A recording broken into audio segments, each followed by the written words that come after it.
Good morning and welcome. Let's take a look at the top story this morning. UK security yesterday evening cleared the Kenya Airways flight from Nairobi to London that had been intercepted early on Thursday afternoon due to what was described as a potential security threat. The Boeing 787 was diverted into London Stansted just before 3:45 p.m. but was later cleared, according to a statement by the airline. The statement said security agencies had cleared the aircraft to depart for London Heathrow to resume normal operations. KQ-100 flight had been due to land at Heathrow Airport from Nairobi when the airline received an alert of a potential security threat on board. The aircraft was landed safely at Stansted Airport for clearance by the UK government security personnel.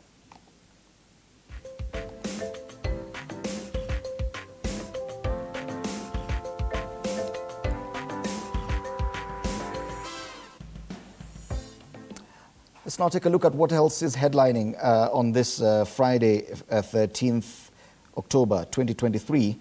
And top in our diary, the UDA National Women Congress President William Ruto, who is a United Democratic Alliance Party leader, will today preside over the party's National Women Congress at the Bomas of Kenya. The event brings together hundreds of delegates from across the country under the theme, Empower Her, Shaping the Future of Women Leadership. Also happening today, Day 2 of the Tobongu Lore, that's the Turkana Cultural Festival in Lodwar, gets underway, bringing together members of the community from neighboring South Sudan, Uganda, and Ethiopia to help build cohesion and prevent conflict through positive interaction. Among the leaders expected to grace the event today is Azimio leader Raila Odinga.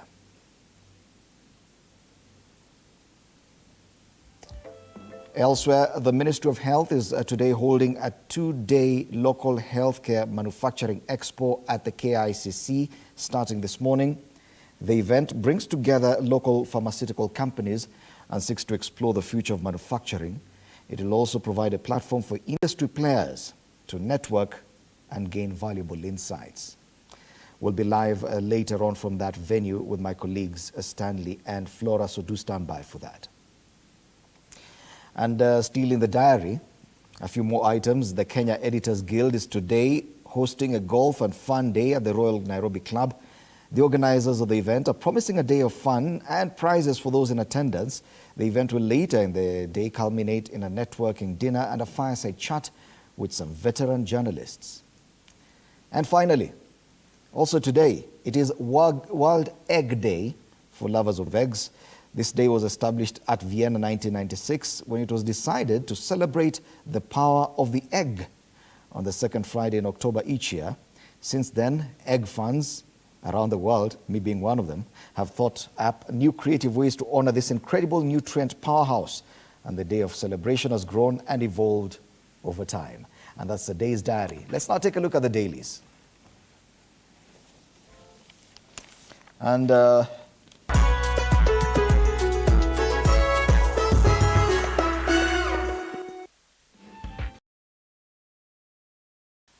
the dailies this morning, we kick off with the Standard. The big headline on the Standard today: Team okays Raila Mudavadi posts. The National Dialogue team has agreed on the need to have the office of the opposition leader and the Prime Cabinet Secretary entrenched in the Constitution. However, they are yet to agree on other issues, among them taming the cost of living. The story is on page 4. And we have the faces there of the President, William Ruto, the leader of Azimio, Raila Odinga, and the two co-chairs of the National Dialogue Committee, that's former Vice President Kalonzo Musyoka and the leader of Majority in the National Assembly, Kimani Ichung'wah. Other stories making it to the front page of the Standard this morning. Kindiki on Haiti, he says Haiti deployment to go as planned. The Interior CS has said the plan to send police officers to Haiti will continue and that another advance team is heading to the country in the next few days. Now, this is in spite of a court order. The story is on page 5 of the Standard. You can go and find out more about that. On the top strip of the Standard this morning are the highlights on the inside pages. It's 4,000 shillings for a bag of maize, state declares. That story is on page 9 of the Standard. In the Pulse pull-out, it is time to party. Yes, the weekend is here. Elsewhere, why TPOK Jazz's fate was tied to Franco for lovers of rumba. That story is on page 14 of the Standard. And finally, on page 9, KQ plane intercepted by UK Air Force. It is our top story today. It is featured on the front page of the Standard. On the back page of the Standard, who will fly their flags higher in Euro 2024 battle? Italy are the reigning European champions, having beaten England at Wembley. Scotland top Group A with a 100% record, while England lead the way in Group C.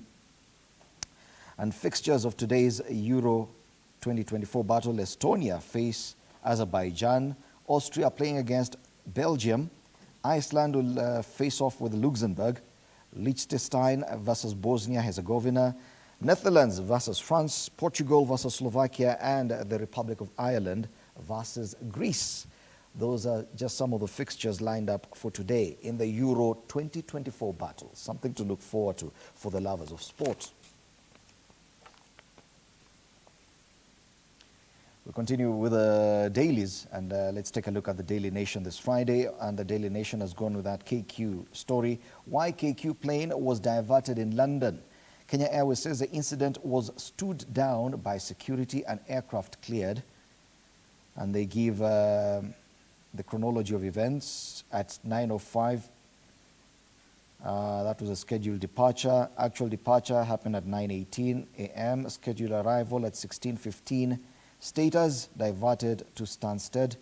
Airline Kenya Airways equipment B7885YKZG. A Kenya Airways flight KQ100 from Nairobi to London was yesterday afternoon intercepted by the UK's Air Force and diverted from Heathrow to Stansted Airport over a potential security threat. The plane landed safely and, according to KQ, was later cleared to continue normal operations. The story has been extensively covered on page 7 of the Daily Nation. Makes for a good movie. The fact that the Royal Air Force, jets from the Royal Air Force had to divert this plane from its route to Heathrow, and it landed at Stansted. And this is only stuff that you watch in movies. It happened yesterday in real life. The other big story highlighted on the front page of the Daily Nation today: progress, sticky issues in Ruto-Raila talks. President William Ruto and Azimio leader Raila Odinga are in agreement over the creation of the offices of Prime Cabinet Secretary and official leader of opposition, but not on the reconstitution of the IEBC and the demand for a forensic audit of the 2022 presidential poll results. The story is on page 4. It will make quite a huge chunk of our discussion this morning, and I'll be telling you more about that. Other highlights on the front page of the Daily Nation this Friday: in sports, Kiptum Tour. In the running for World Athlete of the Year, newly crowned World Marathon record holder Kelvin Kiptum has been nominated for the coveted 2023 World Athlete of the Year award in the men's category. Remember, Faith Kipyegon has been nominated for the Athlete of the Year women's category. And so we do have a good representation in those awards. In agriculture, state to buy 1 million bags of maize from farmers. The government will buy the maize starting next month at 4,000 shillings per 90 kilogram bag, says Agriculture CS Mithika Linturi. In other news, Cuban doctors to leave after deal halted. And on the front page, at the top strip of the Daily Nation, GM foods on our plates, now a reality after court ruling. That story is on page 5. On the pull-out, the inside pages, The Voice, International Day of Rural Women. And on the international scene, Blinken visits Israel to stress solidarity and urge restraint. And that's the front page of the Daily Nation today. If you could just turn over the paper. And on the back page, probe reveals no major anomalies in 2022 KCSE. National Assembly team found the results did not deviate much from previous editions. The other story on the back page of the Daily Nation: JSC to hire 40 Court of Appeal judges if bill gets a Ruto nod. And that's the Standard and the Daily Nation today. Let's take a look at other papers. It's taking a moment to load. We do have all the papers today, including some from beyond our borders. And Let's start off with the People Daily. On the People Daily, the big story on the People Daily, Gachagua, man under pressure. Politics here, battle for the mountain. Younger MPs are refusing to read from the same page as a deputy president who's trying to position himself as a Mount Kenya political supremo, even as the ground appears to be shifting under his feet. The story is on page 4. And for the lovers of politics, People Daily has done a some justice. Something to serve your palate today. Other stories on the front page of the People Daily today. Kenya could soon waive a visa rule for all visitors. This was said by President William Ruto during the Tabongolore Turkana Cultural Festival yesterday when he presided over the first day of that event. Remember, the event continues today, and among the visitors expected to attend will be Azimio leader Raila Odinga. Other stories on the news beat. Tuya reads a riot act to foresters over corruption. That story is on page 7. And on the top strip, 3 more highlights. Let there be GMOs, now judge declares. That story is on page 2. The other story given prominence there, King Charles to launch Mathai Marathon. All roads will lead to Karura Forest when monarch arrives to celebrate the late Nobel laureate. The story is on page 30. And one more for the lovers of entertainment. Calligraph Jones sparks Kenya TZ artists war. Story on page 20 and 21. That's a very top strip of the People Daily. Let's move on now. We do have the Star. The Star newspapers, Matters Education. How 2022 KCSE exam was leaked. Fueling fraud. Parents facilitated bribes through unofficial levies paid by candidates. What an unfortunate situation. Senior government officials, including NEC, received bribes to facilitate early exposure to exam. Story extensively covered on pages 4 and 5 of KCSE, and this comes only days before we embark on KCSE 2023, that exam beginning the 23rd of this month. On the bottom of the front page of the Star this morning, more photos from Ruto's visit to Turkana yesterday, where he opened the Tobongolore Festival. Ruto gets a feel of Turkana dress, food at cultural festival, and the president there enjoying some meal. Think of porridge from a calabash using a wooden spoon. Nice pictures there on the front page of the Star. Other highlights, Mackenzie letter to followers to fast to death intercepted. Forensic examination. Retirement. Jita's DCI officer who shot himself was to retire in a few months. Elsewhere, high temperatures to continue. Weatherman. And I was reading from the BBC, I think, people in Malawi have been warned to stay away from alcohol and caffeine because the temperatures are said to be going as high as 44 degrees Celsius. If that would happen here in Nairobi, definitely we would be suffering. Let's thank God the weather is very friendly in Nairobi. On the Siasa pullout on the Star, state borrowing not a bad idea if money used for development. That's an opinion on the Star for lovers of politics. And that's the front page of the Star newspaper this morning. Let's take a look at Business Daily. And on the Business Daily today, CBK investor standoff drives interest rates to 16-year high. October Treasury bond sale misses target by over 80%. Investors hold out for 18.46% on 5-year bond. Interesting for those people who understand business and who follow the bonds market. Other stories on the front page of the Business Daily, Stand Chart to downgrade premium banking clients.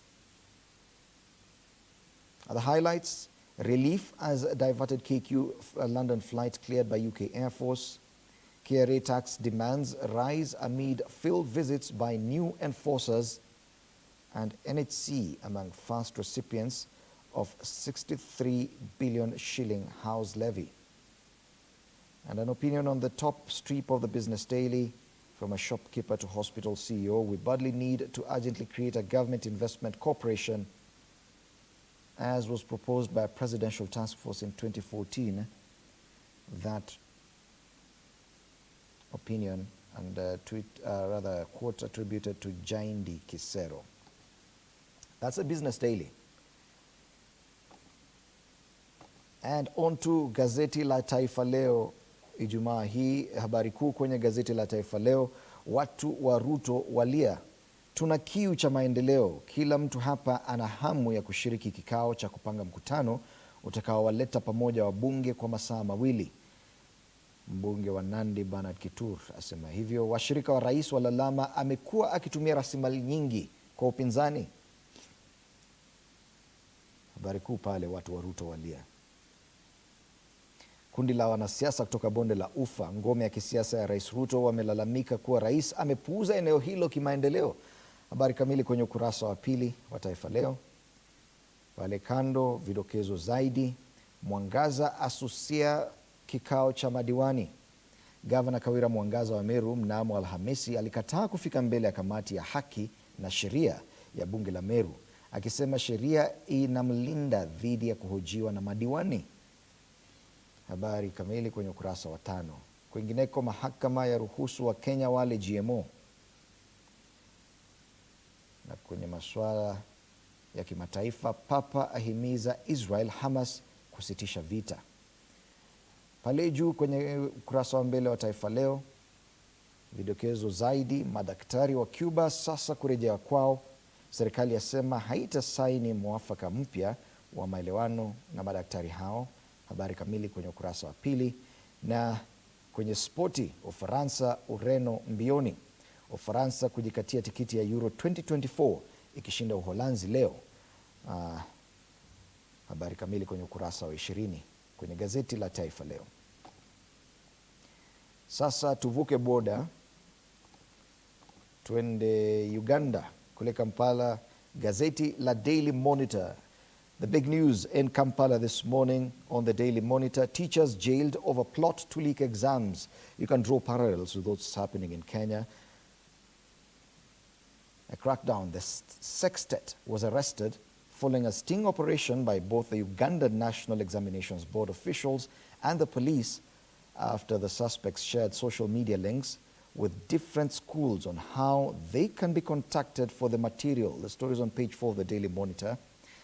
And faces of those arrested are arraigned there. Plot to leak exams. Similar news in Kenya. But in Kenya, we're talking about the last exams in 2022. Other highlights on the front page of the Daily Monitor. This is big news in Uganda today. Can Keko makers dance again? That's entertainment. Minister fires UNBS chairman. And the top strip, government gives Baitacha multi-billion power deal. I mean, the jobs, opportunities at Medical Access, RTI, Aga Khan University, Save the Children, Kenya Insurance, etc. And that's the front page of the Daily Monitor. This morning, big news in Uganda: teachers jailed over plot to leak exams. Tuvuke boda tuangazie masuala ya bongo sasa. And let's take a look at the Citizen. On the front page of the Citizen this Friday, Samia's bag of Indian goodies. Agriculture, health, water and manufacturing are among sectors that stand to get a much-needed boost following President Samia Suluhu Hassan's recent state visit to India. And that's the big story on the front page of the Citizen this morning, and this is big news in Tanzania this morning. The other story: $2.3 million boost for farm using flies to reduce waste. Matters innovation here. And a quote by the CEO, Andrew Wallace. He says, "We can create value for waste management in society. Tanzania and other African countries are facing this huge hurdle. Our goal is to process over 2,000 tons of waste daily." Interesting. And the highlights on the very busy front page of the Citizen today: Mwapachu, we weep and pray for Mwalimu. Stories on page 4. And a picture of Tanzania's former president, Julius Nyerere, there on the front page. And the highlights: government bans on research to slash carbon emissions by 35%. The Tanzanian government has underscored the need for accurate research and reliable data to inform policies and actions aimed at reducing carbon emissions in Tanzania by between 30 and 35% by 2030. Interesting. That's the Citizen. Let's look at the sister paper there, and this is Mwananchi. Kwenye jarida la Mwananchi Ijumaa leo, habari kuu: matunda ziara ya Samia India. Mawaziri waeleza undani wa mikataba aliyosaini na faida zake kwa nchi. Viwanda 200 vikiwemo vya dawa vyatajwa. Hospitali na mradi wa maji umwagiliaji kusambaa mikoa 8. Wakulima wa mbaazi wapewa matumaini. Yeah, the benefits of Samia Suluhu's latest visit to India. Kwingineko, kilio gharama uzalishaji korosho na nitaifumua wizara ya mambo ya nje, Rais Samia asema. Kwingineko, vidokezo zaidi kwenye ukurasa wa mbele wa Mwananchi: wataka UDAT ipate mshindani. Kidokezo kingine: balozi ataka wa Palestina waombewe. Pale juu kwenye ukurasa wa mbele wa Mwananchi, masuala ya afya: fahamu mimba zisizokuwa na mtoto ndani. Kidokezo kingine: wanafunzi wa vyuo kutumia namba ya NIDA kwa matibabu. Na hizo ndizo habari zilizopewa kipaumbele kwenye ukurasa wa mbele wa gazeti la Mwananchi kule Tanzania. Habari kuu Tanzania asubuhi ya leo: matunda ziara ya Samia India. Turejee nyumbani tuangazie masuala ya karakacha.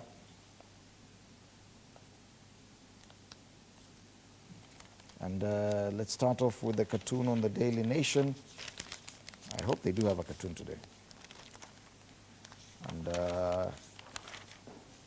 okay, let's start off with the Standard, then we'll come back to the Daily Nation. On the Standard, the cartoon is on page 16 of the Standard. Stay out of the way. A missile there targeted at some general members of the public. Civilians there with a caricature of a Hamas militant with a rocket-propelled grenade standing behind them, and a missile which has a speaker on top of it with an Israeli flag heading towards the civilians, and the megaphone shouting at the civilians, telling them, stay out of the way, stay out of the way. Who's listening? The cartoon there on the Standard mirroring what is happening in the Middle East with that continued war between Israel and Hamas. Same concept, same story on the cartoon on the Daily Nation today.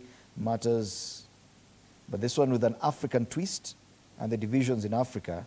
And we have a fence there and quite a number of African leaders sitting on the fence on this issue about the Israel versus Palestine versus Hamas war.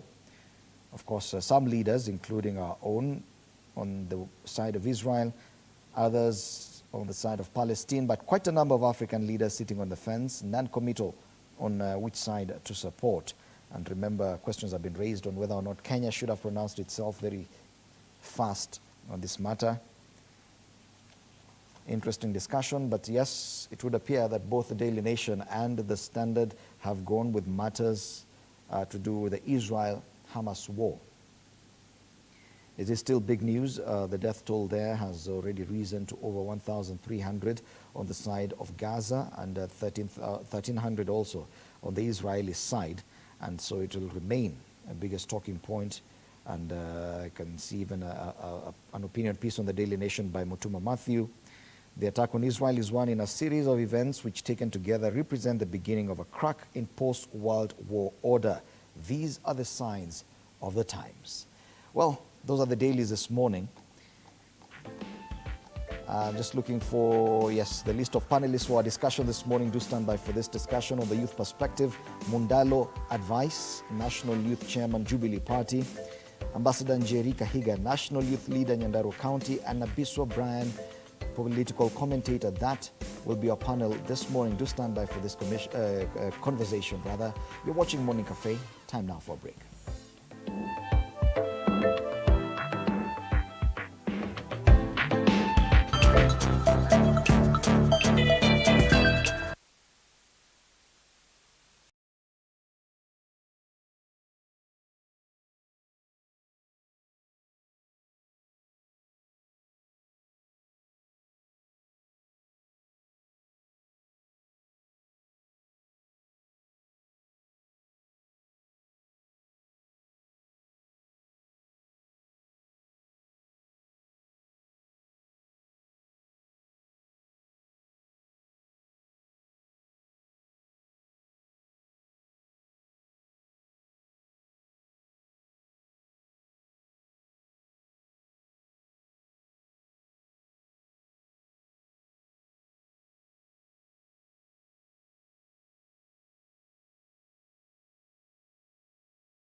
Welcome back. You're watching Morning Cafe on TV47 with me, Fred Ndimuli.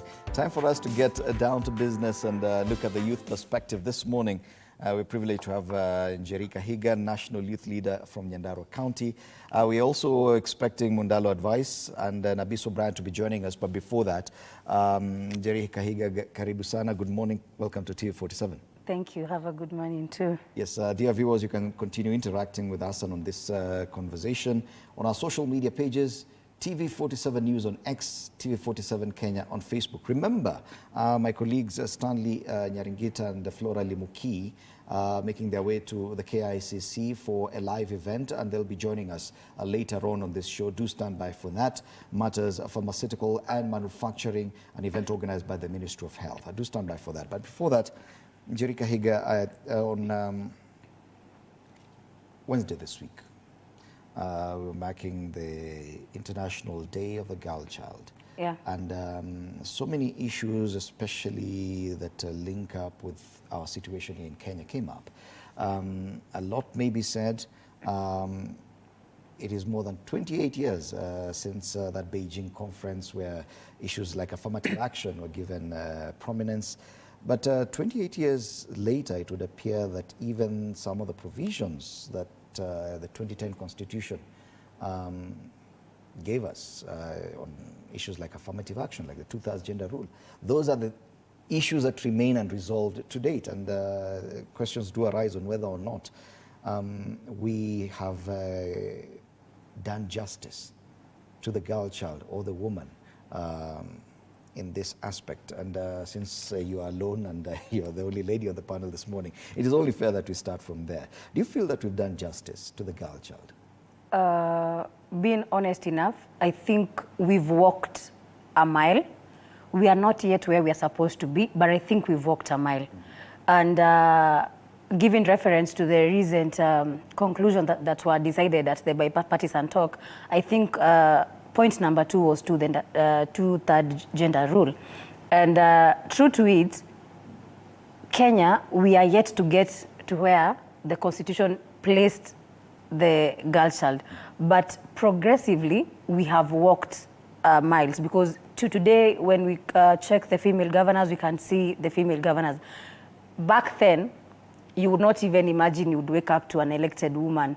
You would not even imagine that we had to push for them to be in the parliament by the two-gender rule. What I know is, as we move forward and as we continue giving civic education and as we continue working on things like early marriages, we continue working on things like FGM, the miles are going to be achieved as we proceed. Yeah, and you know, before we promulgated the Constitution that we now have, many people thought it was an issue of legislation, that probably we did not have enough laws to help bolster the position of the girl child and the woman in society. Now we have the laws. Why the disconnect? It is 13 years later. When we talk of even devolution, one thing is the girl child was not only a law issue. It comes to culture, it comes to community, it comes to Africanicity. And that is why you find, till today, in some communities, it's very hard for a woman to even address a congregation that is full of men. Till today, you'll find there's a girl child somewhere back in the Northeastern who has to get married at an age of 13 years. So when we talk about the girl child position in the society, it was not purely a law issue, because if it was a law issue, we would have dealt with it the first year of devolution. But because we have to, some people are so held into the cultural practices, some people are so much held into the community. But as we continue with this Generation Z, we are hoping in future, 5-10 years to come, we will have made at least, if right now we are at 30%, we are going to be getting to 60%. Okay. Yeah. And there's also the whole issue about political parties and where they come into this whole discussion, because yes, elective politics is competitive. We've tried affirmative action where a number of seats are just reserved specifically for women. But there's also the issue of women being enabled to actually run for elective positions. And that's where the position of political parties come in. I know you belong to one political party. You will be telling us which one. But do you feel that political parties are doing enough to ensure that women actually are able to compete on the political stage? We have to give credit where it's due. When we look at 2022 general elections and when we look at 2017 general elections, I would say for 2022, political parties, at least, they added what they did in 2017. Because truth be told, when it comes to women vying for elective positions, there are a lot of things that hold them back.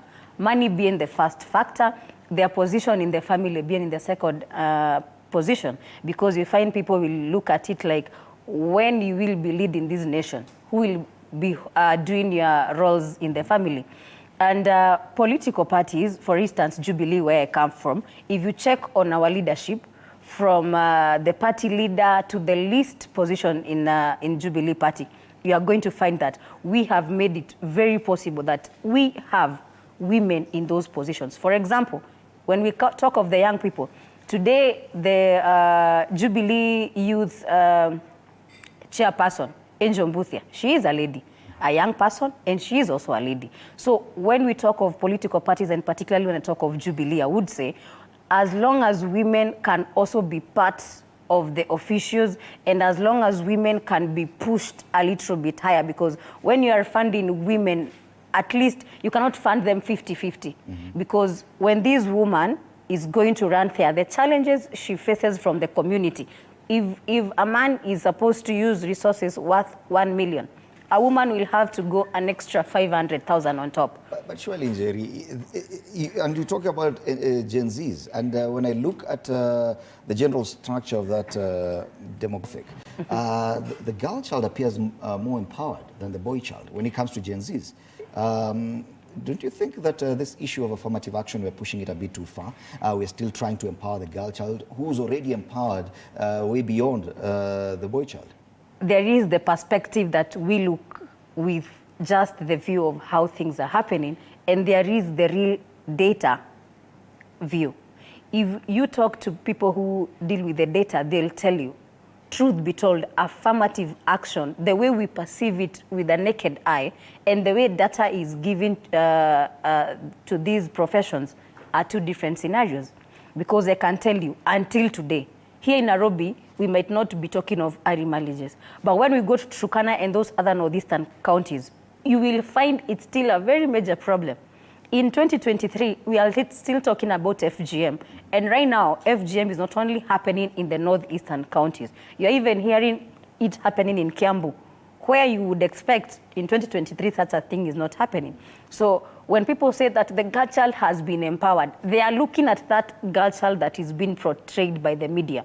They are not looking at that girl child who is not brought on the media. Because today you will tell me, when we talk of a girl child being empowered, you will tell me if in a panel of today there are two men, then there is Njeri Kahiga. But I can tell you when we go to Turkana, you will find when we go to a community, before a lady speaks, the whole community has exhausted whatever that was needed to be said. Okay. Yeah. But back to the issue of political parties, you talked about the Jubilee Party and what the Jubilee Party is doing. Today, the UDA party is holding a women's congress at the Bomas of Kenya. Yes. This would appear to be a major step. Do you think that probably President William Ruto, because he's been accused of failing in a number of the promises he made, including on the Women's Charter, he made a promise to reserve 50% of his positions on his cabinet for women. He did not do that. But when it comes to political parties, and this is a party heading towards an election in December, the very first in a very long time. Because when you said about the positions that women occupy in Jubilee Party, most of these positions are appointee positions, piecemeal positions handed to women, probably as an extension of affirmative action. Yeah. Do you think that when it comes to political party elections, that is where the rubber will meet the road for women, because now you have to fight for your positions. Nothing will be handed to them. I don't know if Jubilee Party intends to have elections anytime soon, but at least I know UDA will. And ODM too has promised to do the same early next year. First of all, Matters UDA, I don't want to hold brief on their behalf, but as a person in Kenyan politics, let's be honest, UDA elections are within themselves. Members of the UDA, women within UDA. Now, if somebody cannot fulfill what they promised you when 50 or 46 million Kenyans were watching, now you can imagine when just a fraction of the members of UDA are watching. I don't want to preempt that it's not going to happen, but based on the 2022 promises that he made to women, which until now I cannot even tick 2 or 1 that he has fulfilled for the women, because when I remember when he said 50% of his appointments are going to be women, it's still not the truth. Let's check even the cabinet. How many women do we have there in position?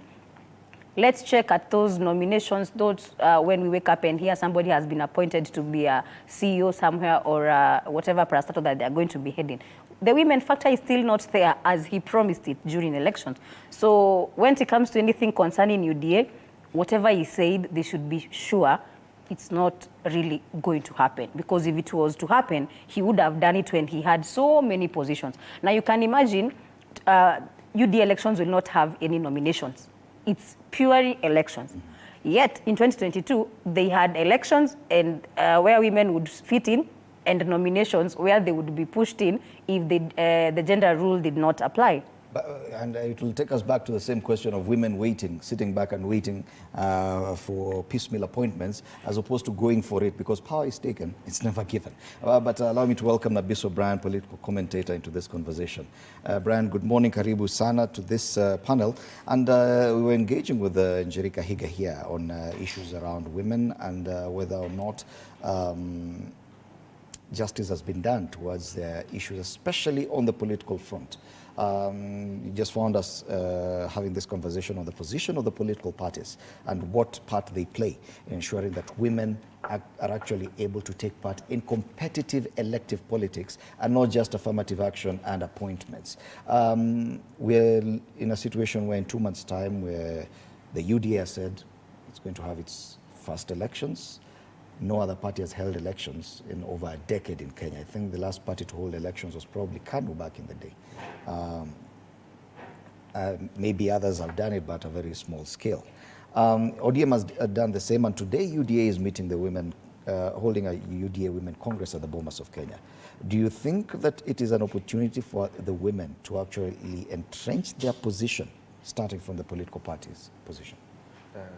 Thank you for having me, Fred, this morning. It's true that women have to find a place for themselves, and I believe so far so good. They have been given an opportunity and a platform whereby you can see they have positions for 47 positions. Electing among themselves. They don't have a competition from men, and their position in terms of being nominated is clearly set out in the Constitution. That is nominated in Parliament, and I also want to give credit to the President under the current regime. You look at the cabinet. There are quite a good number there. And also looking at the UDA party itself, you find that they have been considered, like the chairperson of the party is a woman. And previously, the very powerful position, that's the Secretary General position, was being held by a woman. And sometimes, really, Fred, what disturbs me, you hear Kenyan women and many women around the world, they usually tell us what men can do, women can do it better. So I still believe that now they should, if they can do better than men, they have to stand out and go for those elective posts.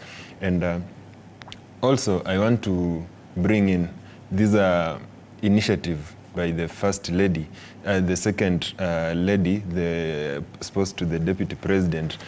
Recently, we've seen him trying to speak and stand out for the boy child. You see, currently, where we are heading now, the boy child, it has turned out that now it's the boy child who is more vulnerable than the girl child.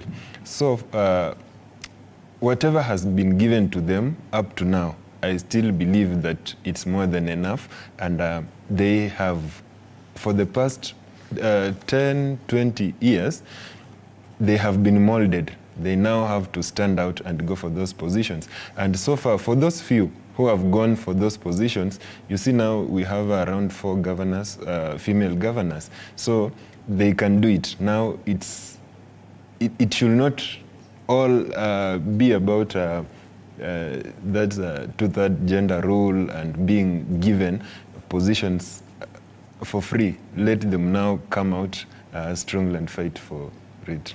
Jerry, on this issue of the positions set aside for women specifically, I know, because we'll come up to talk about the bipartisan discussions with the National Dialogue team, and among the proposals by some different individuals and organizations that were presented to the team, I remember one that proposed the scrapping of those seats set aside for women only.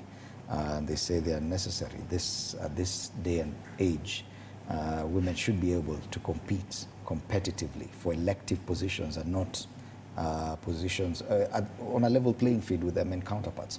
Do you think it's time to do away with those seats, for example, the 47 woman representative seats, and those seats set aside for women alone? First of all, when we talk about the 47 positions that are set aside for women reps in this nation, we need to be very open-minded about this issue. These women go to the parliament, and when they go there, they don't go to specifically only represent women. It's just a position for them to be in parliament and go around our few issues that they can be able to handle with the small budget that they are given. Because if you check a member of parliament, the budget allocation they are given in a financial year, and then you check the women rep position, the allocation is, I guess, a quarter of what the MP is getting. I've told you it's 13 years after devolution. We are still talking about FGM. We are still talking about the girl child not going to school to the levels that she should. We are still talking about early marriages. And we need to be very, very categorical when we talk about it's time we scrapped off. Let people stop focusing on this girl child that has been able to come into the limelight. Let us stop looking at the number that has already come into the limelight and is no longer part of those early marriages and FGM. Let us check at the number remaining, because we might be focusing on the empowered girl child number and comparing it to the boy child. But then when we check the number that is left behind when it comes to early marriages and everything, and the number of men that really, if they are men who suffer from early marriages, if we check that number, we will realize we have a long, long, long way to go when it comes to affirmative action. And when we check what we see in Parliament, I have seen very, very good debates brought by the young women, or probably by the women in this Parliament. We cannot at this point say it's time for us to do away with affirmative action. It's only 13 years after devolution. We've not even achieved 50% of what the law had enshrined that position to achieve. And until we get to a position where this nation can have a president who is a woman, or when we can wake up one morning and say, the women now, the boy child has been left so much behind, now we need to drag him back. But until then, let us not focus on the girl child that is already on the limelight. Do you think we're there where a woman can actually become president of Kenya? In this nation? We've had women who've run for president. And what was there? As early as 2 decades ago, Charity Ngilu was one. What was the response? Tried. What was the response? I don't know. Even as a... Let's even check the recent, when we had Azimio with a woman who was a deputy president. How did it go? Did you see her own community, even That is one of the funniest things that made me realize women, we still need this affirmative action. If we check at the Kirinyaga votes, matters presidential position, and it's their own daughter. We are talking of Kirinyaga County today would be having a deputy president, the privileges that come with having a deputy president. But they still said, no, we don't want a deputy president from this. Brian, do you think it's too early to start discussing whether or not to do away with those positions set out specifically for women? First, Fred, these positions came about as a result of women empowerment. Historically, it was on one of the bases of motivation behind empowering women, basing on the history, whereby women were not considered in many factors, leadership and opportunities, lucrative opportunities in the past. But after being given that room for empowerment, we have seen that they can do much for themselves in standing out and getting those positions on themselves other than being given. Now, in line with let me say, with the conversation around bloated wage bill and duplication of functions, I think there should be some reconsiderations in some of these positions which are just given. Like, for me, I believe women repositions, it's as good as being given because it's a competition within yourselves. So it's as good as being given. And we just seen recently the presentation and the talk around it, and it's really satisfied that some of these positions have to be reconsidered, either being reduced or being, I cannot say like being scrapped as per se, because they need to be represented. And the biggest issue here is women are their own enemies. Look at the statistics of the population between men and women. When a woman vice, Mother Karua vied in 2013. He got barely less than 50,000 votes. You cannot tell me that this country has less than 50,000 women voters. So they don't believe in themselves. My colleague spoke about Mother Karua being the running mate. If all women really believed that they need a woman running mate, they would have stood and voted for them. And I really doubt if she voted for Mother Karua in 2013 herself. So they have to stand out and support their own, but they are not doing that. Okay. Why can they support their own instead of waiting to be given? Okay, yeah. Interesting. I don't know if you want to react to that. Yeah, I want to react to that because honestly, I will not even go into details of elections, but I'll simply touch on a matter that affects every other person, whether it's a man or a woman, because in 2023, we are still talking about menstruation shame. Within the girl child. In 2023, we are still talking about some girls back in the village not being able to afford a sanitary towel. And in as much as we have these 47 women in the parliament, remember 47 women and the number of MPs in that parliament, for that bill to go through, it needs at least almost more than half of their support. So if in 2023, in as much as we are already in the affirmative action progress, we still have not passed a law where we can allow sanitary towels to be either for them not to be taxable, or for them to be something that the government can provide freely for the girl child.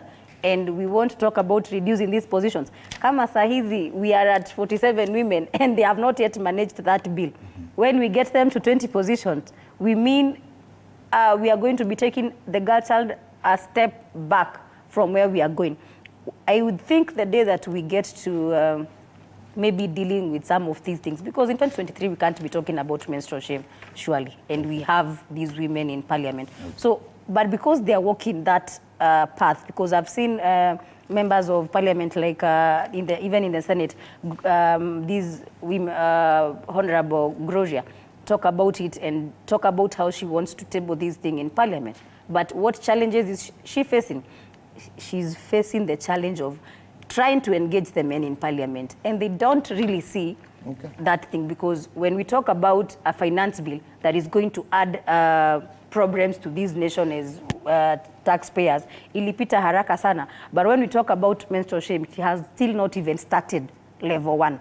It's a very interesting conversation we're having here, and you can be part of this conversation through our social media pages on X, TV47 News, and on Facebook, TV47 Kenya. We're taking a short break now. We'll be back to continue this conversation. You're watching Morning Cafe.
We're back. Welcome back. You're watching Morning Cafe on TV47 with me, Fred Indemuli. I am in studio with Njeri Kahiga, National Youth Leader, Nyandarua County, Nabiso Brian, political commentator, and joining the panel now, Mundalo Advice, National Youth Chairperson, Jubilee Party.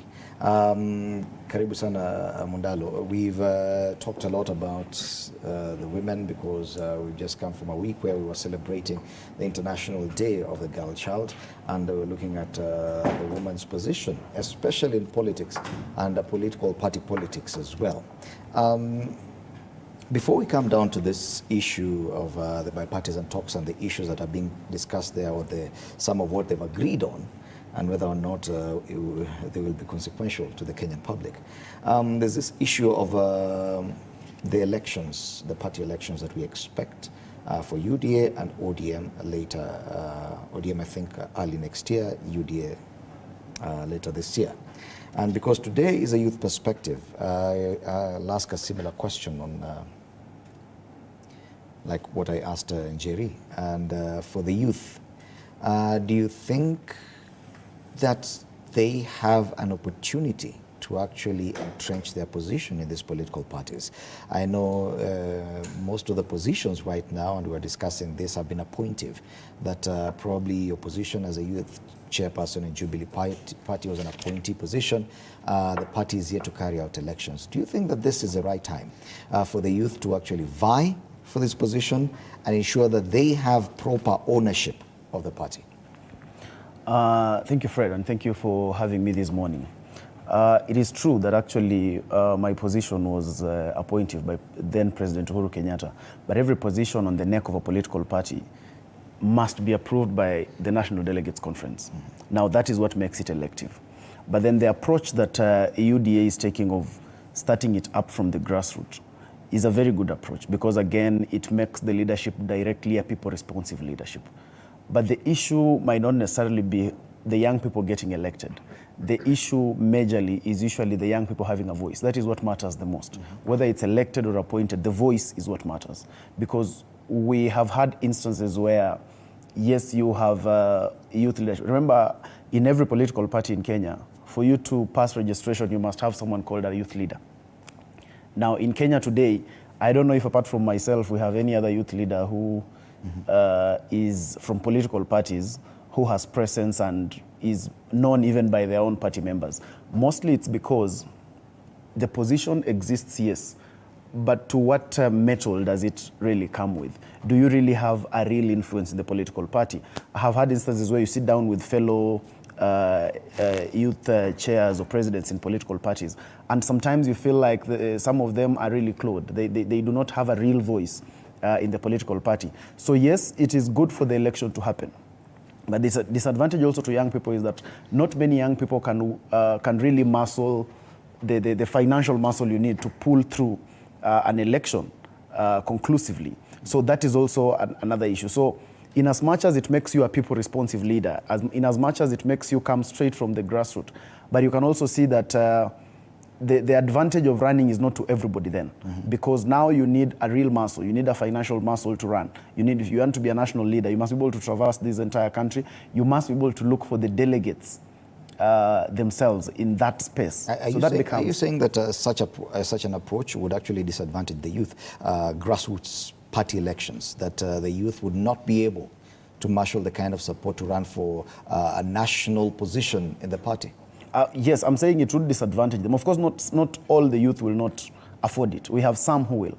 But again, we have some who are the best, but then their biggest limitation would be that finance. So because of that would already be able to put them aside. And most of actually my experience having been part of the political party and the Azimio campaign, youth campaign, part of the biggest problem is usually that everyone needs the youth during the time of political hunting. But during the time of governance, that is where the youth perspective runs away. Okay. Because you can be able to see every time there is the campaign, it is the youth on the front line.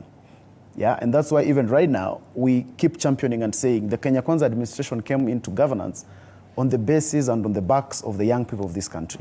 It is only right that they are more responsive to the needs of young people in appointments, in whatever. And it's not about telling people, the young people, that government has been made responsive to your needs. No, these young people are also qualified to be part and parcel of that government. Okay. They are qualified to be part and parcel of the running of that government. So it is not enough to tell young people that you can see this government is responsive to your need. We have lowered taxation here. You guys can go into business and whatever. It is wrong to make young people believe that the only thing they are supposed to do is play peripheral roles, go and start businesses and such. The young people of this country are actually, their education standards are very high. We have very good qualifications. We want young people to be part and parcel of the running of the country. Okay. So it's one part to be part of the politicking, the political rhetoric, because that is done by young people. But it's totally another thing now for them to be ideally part and parcel of the governance. Okay, and Brian, where is the disconnect here? Because on one hand, as Mundalo rightfully says, young people are very eager to be part of the political discussion. and political agitation. But when it comes to ownership of political parties, which are the main vehicles of political discussions and political negotiation, they are not ready either, one, to vie for positions within the political party, or to support one of their own, so that they can say that this party, we own a good fraction of it, and we therefore can negotiate. Where's the disconnect? I think the youths, actually, it's one of the vulnerable group, which, as he put it, we are so precious, and we seem to be more resourceful when giving support and need be mobilization. Looking at the campaigns period, it's the youths who are there in terms of mobilization, formulation of policies, and all those. I just saw Mundalo during the Azimio campaigns, very, very active, very, like, all over during campaigns. And not only him, we have many others on the Kenya Kwanza side. But I think these people, most of the leaders and the party leaderships and those main, I can say the main leaders of our political vehicles, they feel threatened, yeah, that when we empower these youths in taking some of the senior roles, they will be a threat to us. So they feel threatened that these people, we don't have to welcome them inside the center of the decision making. That's why you don't see any serious positions being given after the elections. But I'm hearing the same problem here, because, as I said, Njeri, power is taken, it's never given. For the youth to be part or to have a seat at the table, they should not sit outside and wait to be called in. They need to barge in and get to the table. We know that quite a number of leaders, current leaders that we say are senior politicians in Kenya, started off probably as student leaders and leaders of youth groupings all over the country. And they did not necessarily have the money or the wherewithal to marshal resources. Yet they got to the table, ensured that their place was secured at the table, and now they are the leaders we now accuse of locking out the youth. Don't you think that the Gen Z that you mentioned when you started this conversation is too reluctant to take part in political conversations, and therefore no one will give them space? You're very right on that, because one thing that I always tell the young people, as long as you're not united, nobody will bring you to the table. Because we cannot be, as young people, we already have a whole panel of the old politicians in office. They're already seated and deciding, I want to take the prime CS position, I'll give you the CS, what do you want? They're already enriching their age group, if I may call it that. But then outside there is a crowd of young people who are fighting of who should sit at the table to discuss our matters. And that is a problem that every political party faces, from UDA, from Jubilee, from all political parties have that one problem when the youth is involved. When we go back to my county, Nyandarua County, we cannot all sit at the table. The position of the young people at the table is probably 1 or 2 positions. So the young people... Those are the positions that you've been granted. You could actually have more if you want. We could have more if we want. Take more for yourself. But are they ready to unite? Because everybody wants to be at the table at the same time, and it will never be possible. If we talk about such a panel in the morning, if we were to hold a general conversation, you would probably have one old person, one middle-aged, and one very young person. How many youths are willing to hold the hand of that one person, push the person to the table, and then wait, let our person go to the table, then for us, as the person progresses, can come back and pull some of us to the table. The problem comes, they'll not unite, and when they unite, when the person is already at the table, they'll now want to, they'll have, of course, they'll have entitlement, and most of these people who are brought on the tables don't really go back to pull people. For instance, if you can ask Mudalo when we were doing campaigns, Azimio, you might even find he was not even aware of a fellow village person from his home who was in Azimio. And even if he was aware of that person, they will not want everybody at the table. The problem is two-way. They'll not support him when he's at the table, and when he's at the table, He forgets them. he forgets them or blocks them out. Mundalo, you are the problem. I think first of all, we must get it clear that it's not the role of any young leader to know everybody in the country and know all the villagers who are in Azimio. I think that is far-fetched. I would say that the problem is actually double-fold, because in everything in politics, the first thing you need is the political goodwill. And that's why it is not always about, and the youth are always being criminalized about whether they are together or not. Sorry. Now, we have a batch of young people who are there in UDA. We have a batch who are there in Azimio. And there are very many. Some were aspirants and all that. Now, the political goodwill is the first important thing. Just a minute. Sorry. Okay, we can move on to... Okay, I'm okay now. You okay? Yeah. Okay, go ahead. Now, why I said it's a double-fold problem is because, number one, you need the political goodwill. President Uhuru Kenyatta, when we were in government as Jubilee, that was the first time that young people got to know that there are certain positions that can actually be given to young people. For the first time, the young people of this country were given positions of commissioners, board members, directors, and that was the time it actually dawned on young people that, wait a minute, so these are things that can actually be given. We had the likes of Wamboi Nyutu, we had the Alex Materes of this world, we had Zach Kinuthia as an assistant minister. It did not need President Uhuru Kenyatta to go and criminalize the young people that you guys are not together. It is first of all about the political goodwill and appreciating the reality that the young people have actually taken part in the campaign, and two, appreciating the reality that these young people have actually something to offer. Today, you are seeing the Kenya Kwanza administration has done quite well in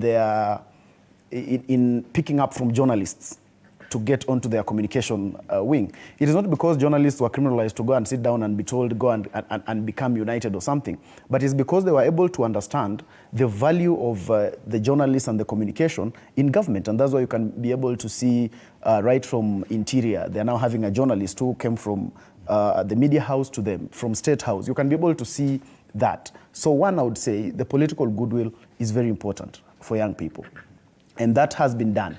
President Ruto has tried. It's not all bleak, but we are saying it can be more.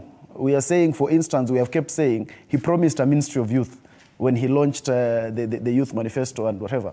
But it is important that now that ministry actually goes to the young people. And now the other end of the bargain now is also that there is also the reality that as young people sometimes, one, we need to develop a youth constituency. Until we are a constituency as young people, we cannot push our agenda so heavily through. That's why you can be able to see that during the dialogue committee and the discussion that is happening, the youth voice has been very bleak. Because every time we have, we put out our voice, but through so many quarters. You know, we have like 4 or 5 groups that have been able to present the youth issue. Now that becomes a problem, because if we did it as one voice, then maybe we stand a better chance. So we need to really develop a youth constituency. In the way we have, I always say the way we have a women constituency. You know, the women will always defend issues of women, even when sometimes actually those issues do not make a lot of sense in my view. But it will become a a women constituency. But part of the reason why it's difficult to have a youth constituency is because the youth has an exit gap. You have to get to 35, you're not a youth. The moment a young person is able to start making a lot of sense politically, like my brother here, probably he would be above 29 years by the time you are becoming a serious voice in the republic. So by the time you need to really stamp that authority, the young people behind you are saying, now you're not a youth. And then the conversation has to always start all over again. And that's why we always move in circles. But the conversation does not necessarily mean that if at all you're a young person, you will necessarily only agitate for the rights and issues of the young Kenyans. And your voters and supporters do not necessarily have to be exclusively young people. That is true. As a leader, you're supposed to convince a wider majority. We've seen members of parliament who are young people, but they represent constituencies and they got votes from across the population. From older people to young people.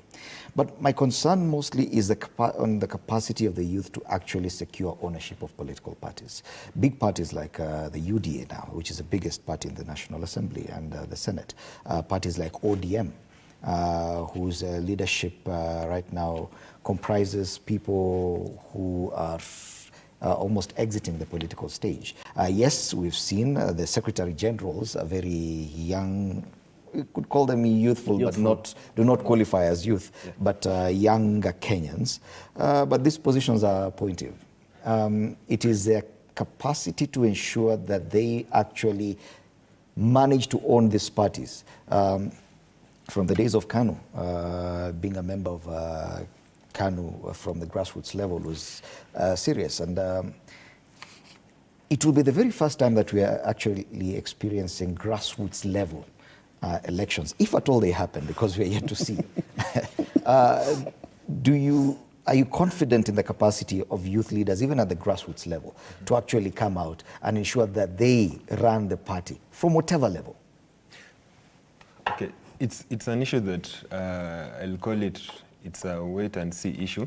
And borrowing from the past, I still believe that maybe this time round, the devil that has always embattled the whole exercise maybe has vanished or died. Or you remember in that was in where the famous Kasarani ilikuwa Kisirani, ODM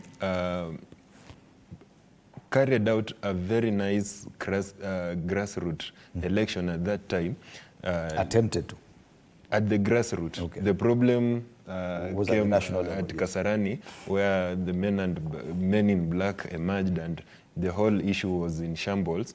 And even those who were elected at the grassroots then didn't get somewhere.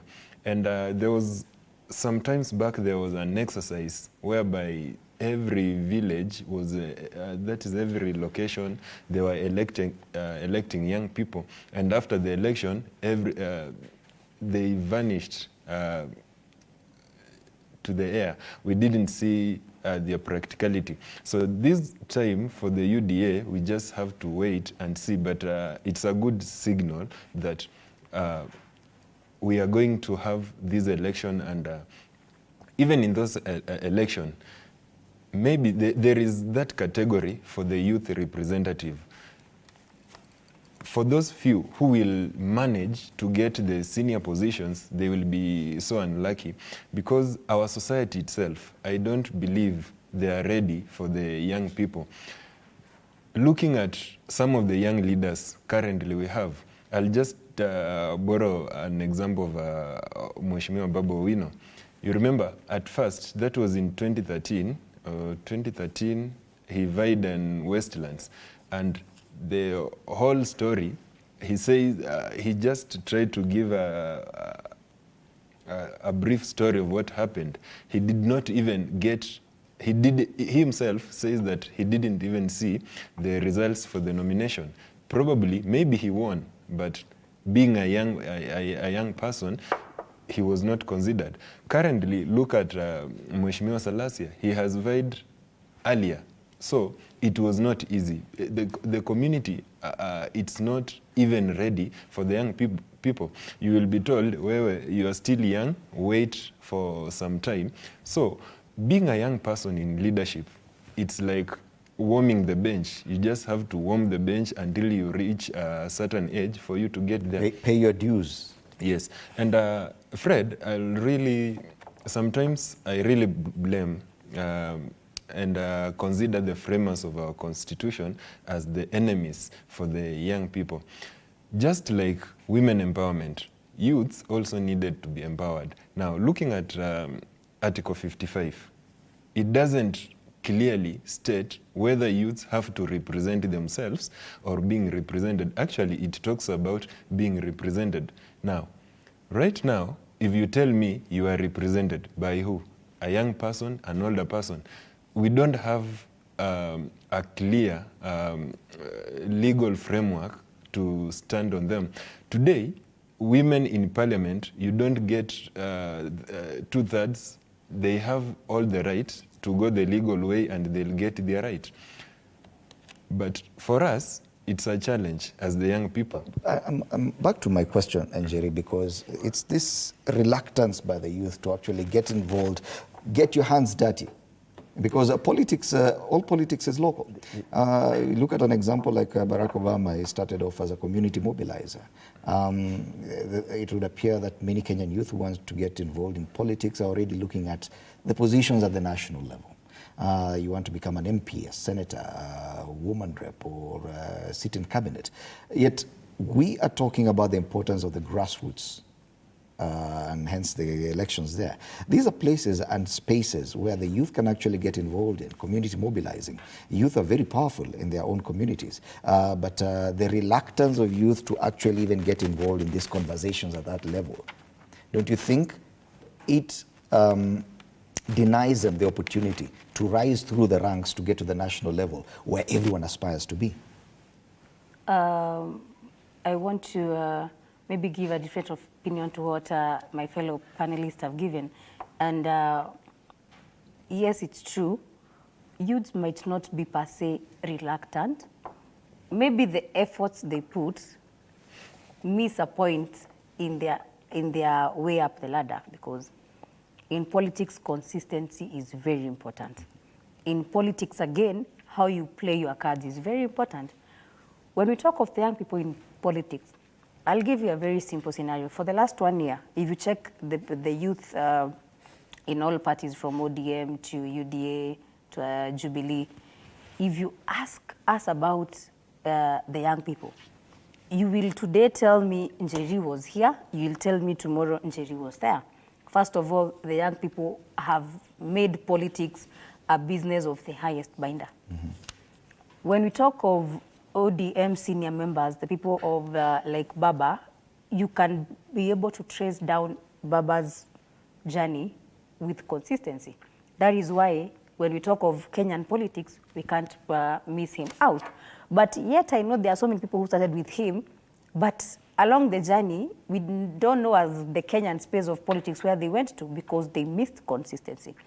The first things first, youths lack consistency. Mm-hmm.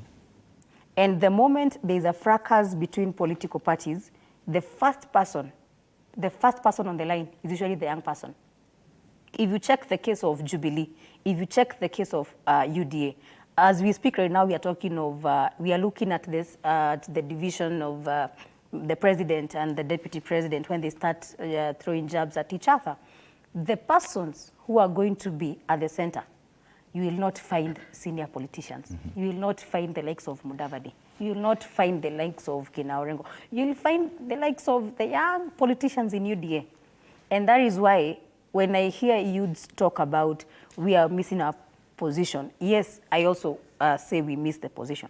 But the truth is, we play the biggest part in missing the position, because senior politicians are not even interested with us being at the table. Mm-hmm. In fact, if they were to be asked, they would prefer us not at the table. So the moment we start fighting us as youths, the moment they realize, oh, Mudalo and Njeri Kahiga, when they are there, if I mention 1,000, they'll be both scrambling to get the 1,000. When my friend says 1,100, they'll still scramble to get the 1,100. So consistency, lack of principles, and probably, to an extent, conviction is not among the young people. Okay. Mudalo has, I'm referring to him because we are from the same party, from Jubilee, and I've heard him mention that Uhuru made it very possible for the young people to get into the young appointive positions. He mentioned Akina Wambui Nyoto. But today, the same Uhuru who was giving opportunity to the young people is the same Uhuru that they have put at the center of a whole fight of the Kenyan politics, and who were the most people who are being used in these wars of the Uhuru and the current regime. It's the youth. Mm-hmm. You will even be surprised that even people who greatly benefited from Uhuru are the first ones to throw stones at him.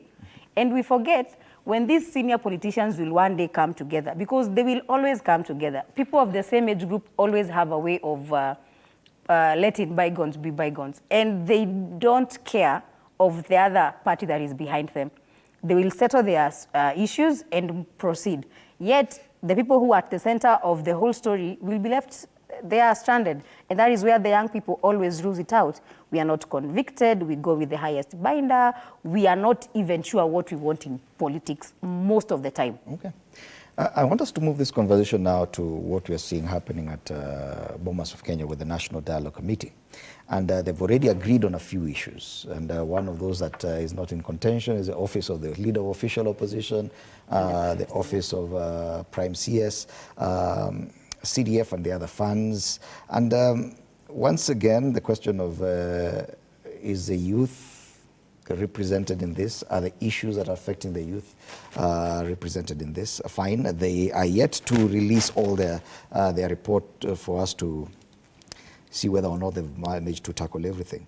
But clearly, from the outset, we can already see what their priorities are.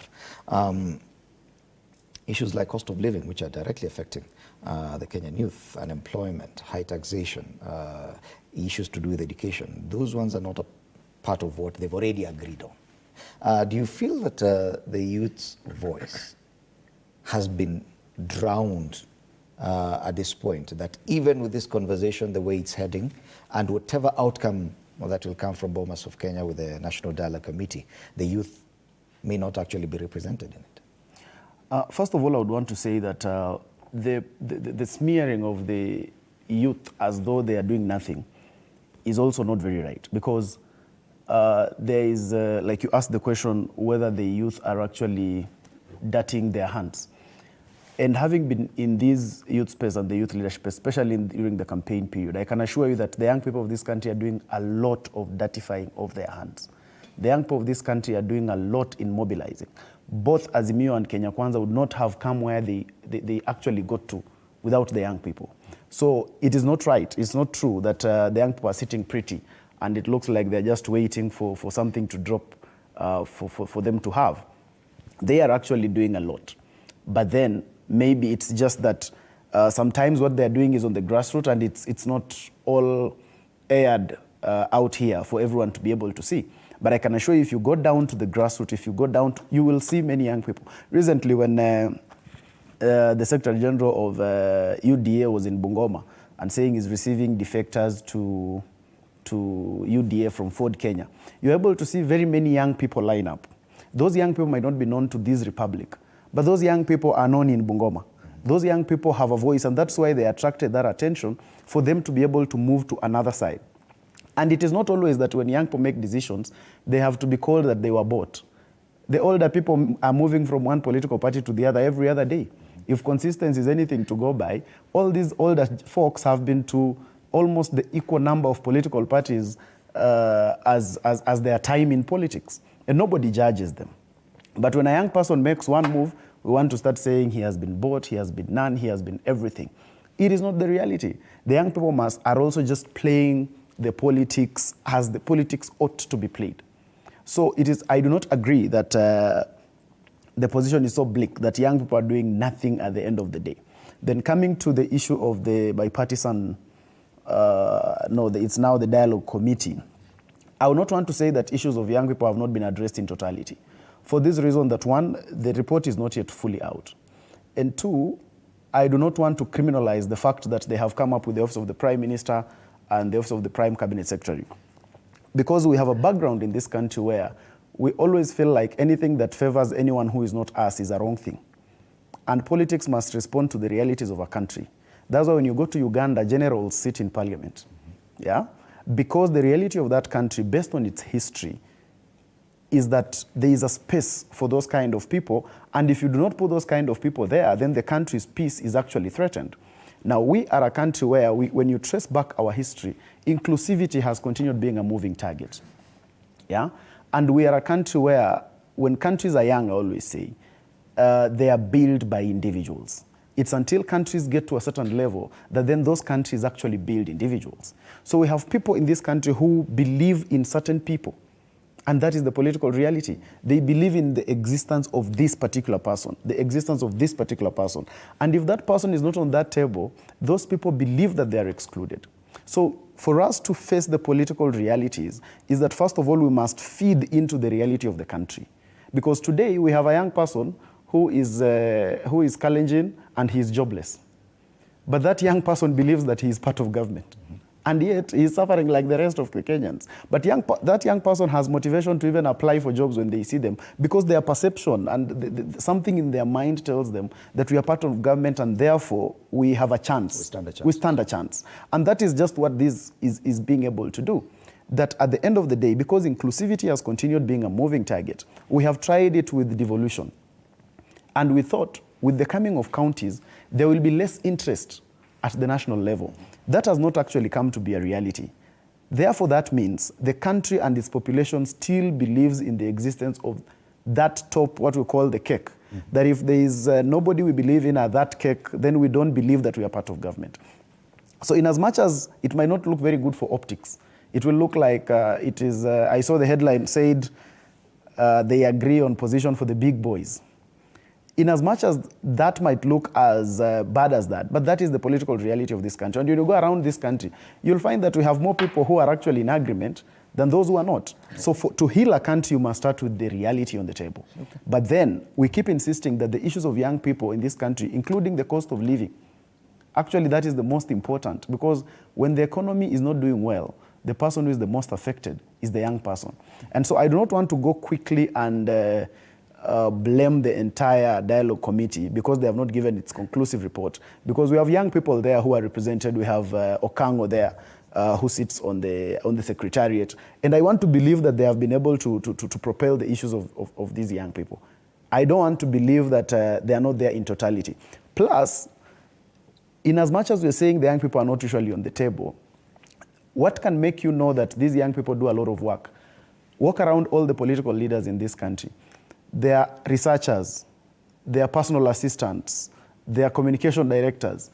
I can dare say over 80% of those people are actually young people. Okay. It essentially shows you that the young people have really fought their way through. They have gotten somewhere. They are just not where decisions are being made. They are not cabinet ministers. It's a matter of time. It's a matter of time, but they are a step in the right direction. Okay. We just want it to move faster. We have, as a country, placed a very high premium on the outcome of these talks. It is a reason why, and agreeable so, that we're enjoying some relative peace and calm for business to continue, even in the political space. The outcome will definitely matter to everyone. Do you agree that this issue of inclusivity, that even once the big boys benefit, as Mundalo says, that it has a direct benefit to the young people as well? Still, it has a benefit to those in political class. And just looking at the preliminary report that has come out, it suggests so. When milk cools, the cream comes on top. So, and it's the most important product of the milk. Now, if this team has given the first three outcome of the report, it shows that those are the most important issues which they deemed to be so. Like creating the office of the leader of opposition and the prime cabinet secretary. It's only within the political class. And ideally, the major thing why this dialogue team was there is because of the Maandamano. And the Maandamano was majorly, people came out because they wanted the government of the day to lower the cost of living. You could see people wearing sufuria because the cost of living was going up. It was not because nobody wore the sufuria because the leader of opposition does not have the office. People didn't wear sufuria because Jubilee deemed fit to give the government of the day an opportunity to work. Yeah. Now, they have said that we have that office and stop meddling with the affairs of Jubilee, because you could see them, they're saying, no, you've taken Jubilee from Azimio. And it was their decision. I'm sure Mundalo saw that we have to give the government time to work. We don't have to disturb them that much. Now, where is the cost of living? Where is the youth? You know, I was so happy about a certain guy, a certain group of young people who said that we also need to be on the ballot as young people. Like in every general election, let's elect a youth president. Let's elect youths across the region on the ballot, so that they can sit in the decision tables for us as young people. Something which has not been done. So I don't think, Fred, that when this report comes out in totality, it will have something tangible for the young people, because young people are really struggling with the issues of employment, issues of availability of resources, and being part of the leadership. I don't believe it's going to come up. In the past, we've had issues around employment, CRB clearance, HELB requirement, and those are a requirement for young people to get a job somewhere. Today, when I want to be a CEO or want to be in leadership, or I'm applying to be somewhere in a parastatal, definitely there will be few chances for me to get that position because of the 10 years, 5 years, or 4 years experience. These are some of the issues I believe that the committee would have looked around to help the youths. And I don't see, Fred, that actually youths will get it. To get those ones, we didn't even need that dialogue committee. We only needed a parliament to enact some of these things, or the directives from the president. Okay. Yeah. Okay. Do you feel that the dialogue or the talks were hijacked by some section of leaders, if you may say the older politician, or whichever, the political class, as it were, because yes, the issues that were there, and you rightly put it, was one, the cost of living, two, electoral justice, reconstitution of the IEBC, which they are yet to agree on. But they've already agreed on some issues that were never top of the agenda, which both sides of the political divide say, yeah, hapa tuko sawa, hizi zingine. Do you think that we will be missing the point if we fail to actually agree on the other issues and give prominence to these issues that were never the problem in the first place? I don't want to hold brief on behalf of the bipartisan committee, but one thing that I want to be very open to discuss is the fact that the office of the opposition party and the office of the prime CS, which we all know is going to be Mudavadi, and for the office of opposition, we are talking about Baba. The truth of the matter is that Baba and his supporters and the Azimio fraction has always talked about the cost of living. So first of all, before they even discuss about the cost of living, many, when Mandamano were being held, these people were being treated like people who should not even be holding demonstrations. And we saw how harassed the team was. We saw how this regime demonized our democratic right. And truth of the matter is, with this office of the opposition, makes it very official that tomorrow Baba can wake up together with his supporters and say, no, the cost of living is way beyond what the Kenyan people can afford. And in my authority as an opposition leader, I feel the government should do 1, 2, 3, and 4. There is no way we are going to hold the conversation of cost of living in the streets. That is why this government and Azimio have seen it fit to first bring the office of opposition. When we have the office of opposition, of course, it comes with a whole delegation of people in that office, and it comes with a whole agenda and all sorts of issues that they want to tackle. And I'm looking forward to see the office of opposition prioritize the cost of living. When we talk about the three things that they have rolled down, cost of the offices that they have given, and 2/3 gender rule, and matters political parties. And I want to correct what my friend has said when he mentioned that there was a time that Jubilee felt they want to give the government which is the correct name? They want to give the government a chance. Truth is, it's a fraction of several people. That was not Jubilee. Because when we talk of Jubilee, we talk about a whole delegation of Jubilee. Okay. And when we talk about Jubilee, we don't talk about Kanini Kega, we don't talk about Sabina. Those are two individuals. We don't talk about a fraction of two people who decided, Sisi, we want to give the government an opportunity. And that is where, again, the issue of political parties needs to be looked very keenly. They appear to have agreed on that one. Yes. Fidelity to political parties. And we are looking forward to Jubilee going back to where we were.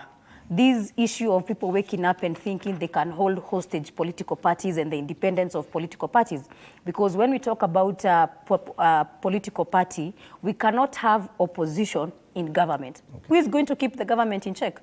The moment you tell me that today somebody like Honorable Sabina Chega can wake up and say, no, me, I want to support the government.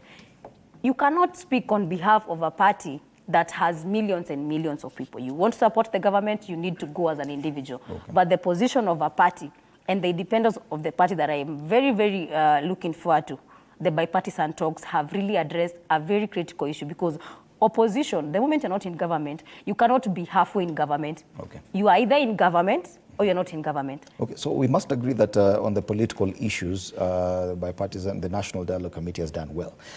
Specifically on this matter of fidelity to political parties, because I know, and Nigeria has mentioned, it is of interest to Jubilee Party. Actually, Jubilee was the case in point. You as a National Youth Chairperson, yes, what outcome would you want to see from this agreement on fidelity of political parties that would directly affect the state of your party today?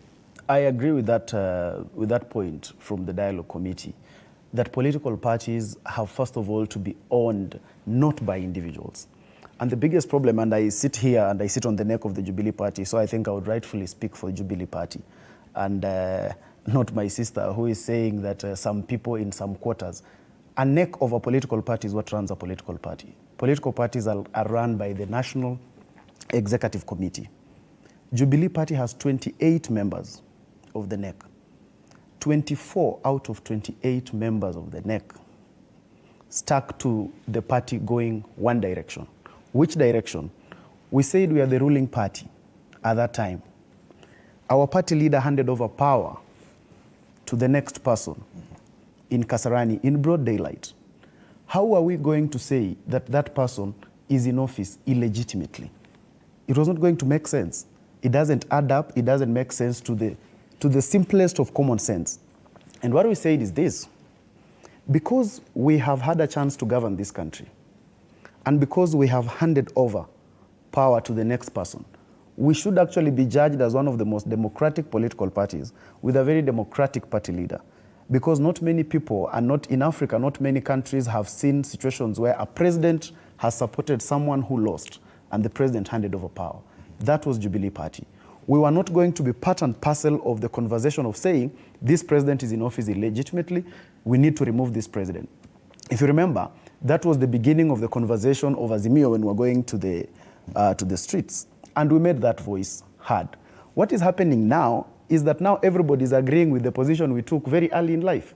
Mm-hmm. What we saw then is what we are now having, because we kept insisting and saying, these matters we are discussing, why can't we discuss them? We don't need to be in the street. And right now what is happening is that is actually what is happening. So when someone says the party needs to go back to its owners, the party is owned by the people. Mm-hmm. And the people are the ones who entrust the neck to make decisions for the political party. The problem we have in Kenya is that we have a mentality that political parties belong to some people, certain individuals. And once those individuals are not the owners of those political parties, then we think democracy is in trial. It's not. Okay. Political parties must be run by the neck. Okay. And that is the official position of every political party. And so saying that Sabina Chege has woken up and called herself whatever. Honorable Sabina Chege was made acting party leader of the Jubilee Party by the neck, mm-hmm. not by any other person. And as it stands now, yes. Jubilee Party has ongoing court cases to a number of 16. Okay. And that's why it would Again, there are certain things about the party that we really cannot discuss on national television. Do you support, because this discussion about fidelity to political parties was to ensure that we entrench hygiene in the behavior of members of each political party, to avoid cases where you cross political lines, even in parliament, to the other side and back and forth. Do you support the idea that errant political members of political parties should be punished? Definitely. And is that something that you're looking forward to? That if at all any member of the Jubilee Party is found to have been errant in any way and defied the constitution of the Jubilee Party, they should be expelled from the party? Definitely, and that matter is And not probably even, even cost them their position in Parliament. It is not even a matter of the dialogue committee. Yes. That matter exists in law today. That's why political parties, as it stands now, political parties are the ones to whip their members. So errant members of political parties should actually be punished. People who do not agree with the position of the because the issue is, if you don't agree with the position of the political party, you resign. Yes. Now, a political party is run by the neck. The position of the neck is the position of the political party until an NDC is held. So that also needs to come out very clearly. So it is not just about people feeling like remember, it is also not about caging people's opinions, because leaders are elected by the people. If something is happening, like the case of Honorable Wamuchomba, and she said she does not support the finance bill, and she said these are her reasons, that is not reason to warrant her to be expelled from the party. Because just because you are a member of a political party, it doesn't mean that your brain has gone on holiday. Well, you are there by the people, and therefore you're supposed to reason and represent the people, but through the political party. If you are respectful enough to say, on this my party I do not agree, kindly let me take this position, that is okay. Because you cannot have the position of the political party on some matters. I appear to have opened a can of worms, but because of time, we really need to wrap up this discussion. So I'll each give you a minute or so for your final remarks. You can choose to talk about this issue about party fidelity. Let's start with you, Brian. Also, Fred, I just want to believe some of these political parties act. They should not turn men of the or turn the party to be a cult. I'll just take an example. If today I belong in a party and that party says that, I'll just use the current example whereby a senior counsel, the senator for Kisumu, being a senior counsel, he knows well that once the president has taken oaths of power, rightfully, it has been handed to him constitutionally. That is the president of the Republic of Kenya, and I believe so. But because my party has said that this is an illegitimate president, I just have to follow that route and say that he is an illegitimate president. Like, we know that this demonstration, it is our right, but the way we are going, we are carrying on out this exercise is not good, because Fred, my democratic right or my right may not mean that it's your right to you.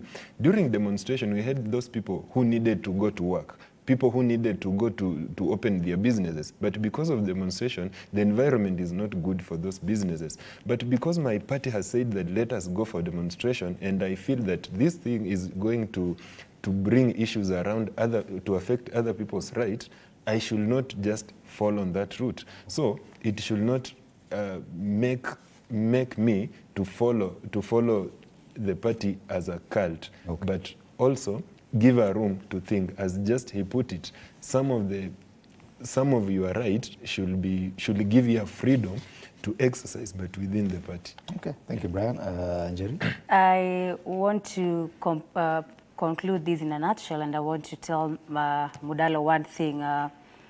We all know that, truth be told, the third point when it comes to fidelity of political parties was specifically because of the case of Jubilee. And I feel sorry for him and the faction of Kekina Kanini Kega and Honorable Sabina Chege, because last week we saw Sabina Chege was, the court decided that you cannot whip members, yet you are not of the same, you are the first person to break the political laws that have been set aside by Jubilee Party. And I want to tell Mundalo, who speaks according to him, speaks as the chairperson, Jubilee Youth League. I want to be very honest and tell him that political parties, you have to stay within the law. And he said a very important point, that the decisions are made by the NEC until an NDC was held. An NDC was held by Jubilee Party this year. And through these, the changes that were made, they are not yet, they have not accepted these changes. And one of the changes that were made is that today, as we sit here, the current chairperson of Jubilee Youth League is Angel Mbuthia. But because he and the faction of Kanini Kega feel Kanini Kega should be SG, Sabina Chege should be the party leader, and now us and Uhuru can stay at a side and they can take over the party.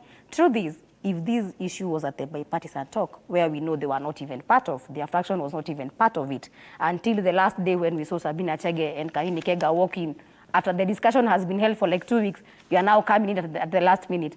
You can be very sure Jubilee will go back to the rightful people. It has always been with the right people. And we as the delegates, because I'm not part of the officials, but me as a delegate, if we decide the chairperson today is Angel Mbuthia, and Mudalo still feels he still wants to be the chairperson, let him go to UDA, they are going to appoint him. And I wish I had started with this. Finally, I'll give you about a minute to wrap it up. Thank you. I'll forgive the myopic understanding of my sister on political matters, because apparently she even doesn't know what an NDC is. She doesn't know who ratifies officials of a political party. She can actually go to ORPP and confirm who are the officials of the Jubilee Party, and she will confirm that Advice Mundalo is substantively You are not the national chairperson of the Youth League. But now, because she must please some people, I will allow her. Why are to you please making the it people. look as if I must And please some people? You're also I am pleasing also the just likes learning. of I'm Kanini also Kega. just learning now that she's a member of my party. I'm not even aware of her existence. And you are, Otherwise, and you are I'll an want to- official, I'll and you want to don't know tell- the leaders in Nyandarua County. Okay. I'll That want is to now when you tell- realize I'll the want to faction of tell- Kanini Kega are just Unfortunately, we don't have illegitimate time. people. She has become a heckler, which is These- characteristic of young people. These sometimes. debates Let's need just another wrap it day. So let me Yes, finish. yes, we'll organize this I did debate. not interrupt her, Yes. so let me finish. Yes. What I would want to tell young people is that there are enough people who are against you. It's important for you not to be against yourself. So as young people, let us stick to the dictates. There are so many things that will happen against us, but let us be able to pull together and move the country to the right direction. Even if it means your relevance is in saying some people are not officials, do it passionately, because that is how you can become relevant and be called to T47 another time. Thank you very much. Thank you so much, Mundalo It would be Advice, wrong if you National don't. Youth Chairperson, Jubilee Party, Njeri Higa, National Youth Leader, Nyandarua County. And What I is that, promise by you- the way? I promise you. What is I a national promise you- youth leader of I Nyandarua promise County? you- I There is promise nothing you- like that. I promise you, I will organize Mudalo a will go home. discussion. Mudalo will go home. We And will have this Mbuthia is the discussion. president, is the chairperson of And I wish I had Jubilee. really reserved some time for this Next conversation week- about the next Jubilee week I'll Party. be in. We will do that. Thank you so much I'll for your send you a delegate. opinion. And Nabiswa Bryan, political commentator. Our panel this morning on the youth perspective, and the conversation is getting very interesting here on Morning Cafe. But ladies and gentlemen, allow me to go through this editorial comment as we come to the end of our session. Now, the premature obsession with the next elections in Kenya, only 1 year after the current leaders assumed office, is a confusing and counterproductive trend.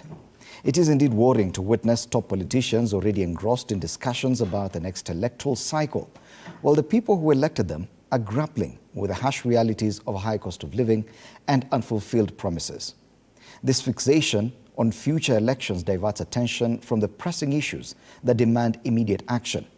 1 year is hardly sufficient for any administration to fully implement its policies and deliver on the pledges made during the campaign.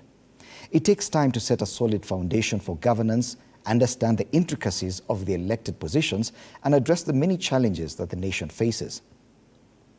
The early rush into electioneering mode implies that the primary focus of many politicians may be on securing their political futures rather than diligently serving the needs of the Kenyan people. The fixation on the next election also raises concerns about the potential misuse of public resources for political purposes. The electorate expects the leaders to prioritize economic development, job creation, healthcare, education, infrastructure, and social welfare. Questions on who should or will run against the other in 2027, or which community or voting bloc should be marshaled to improve their support for a particular candidate in an election that is 4 years away, should be the least of our concerns today. Politicians must remember that their performance in office should be the determining factor in whether or not they get re-elected. Voters should be given that opportunity